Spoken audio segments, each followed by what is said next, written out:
जंगल में शेर, बागों में मोर है बेटा।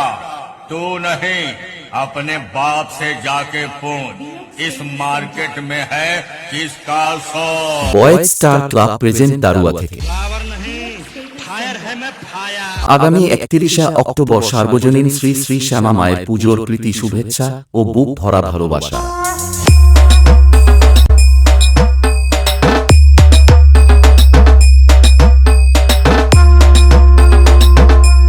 বয়েজ স্টার ক্লাবের ছেলেরা যখন শ্যামা মায়ের বিসর্জন উপলক্ষে সকল বক্স প্রেমী বন্ধু ও বান্ধবীদের নাচিয়ে মনের পরাণ পাখি উড়াতে যখন এগরা থেকে বালাজি মিউজিক নিয়ে আসছে তখন তো রাস্তা ছাড়তেই হবে।